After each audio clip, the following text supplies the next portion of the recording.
ნავთობის მსოფლიო ფასების შემცირების ფონზე ქართველი მომხმარებლები საწვავის გაიაფებას ითხოვენ.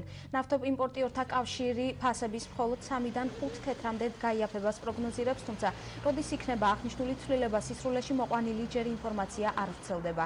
რამდენად ხელმისაწვდომია ამჟამად საწვავის ფასი და რას ითხოვენ თელავში მძღოლები. ამ თემით დღეს ტელეკომპანია თანამგზავრის გადამღები ჯგუფი დაინტერესდა.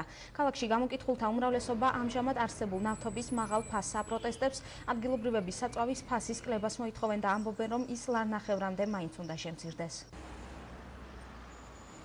და იაფდეს. რაც უფრო იაფი ეგრება საწვავი, ცხოვრება იაფი იქნება. ეს თავობა იუთი მოვიდა, რომ უნდა დაიაფებინა. ლარნახევრაზე ვით არ უნდა იყოს. ბიზნესი სხვა რამეა. არ დაიაფდება არასოდეს, რაც იყო ისევ დარჩება ბოლომდე. გაცენებიდან დაღამებამდე მანქანასთან ამაქვს ურთიერთობა. სახში ვერაფერი ვერ მივაქვს, თუ რასაც ვშოულებთ, საწვავსაც სჭირდება ყველაფერი. ხალხი სულს ეღაფოს. აი რა დღეშია ხალხი.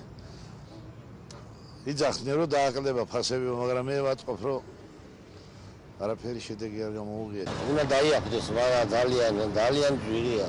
აი ლარნახევარი მაინც რო გახდეს. ჩვენი სურვილი ნაკლები რაც იქნება ის ჯობია, მაგრამ აბა ჩვენ ჭკვაზე ვინ არის? იზურებულები ვართ, მივიყოთ ცხოვრებას. უნდა დაიაფდეს რა თქმა უნდა. რატომ? რატომ და ვეღარ ავდივართ, ვითომ ტაქსავთ, მაგრამ არ გამოდის. ვეღარ ავდივართ, ეს საწვავი ფული და რაღაც კაპიკები ვიჩვევ. ვეღარ არის. მაშინაც ვეღარ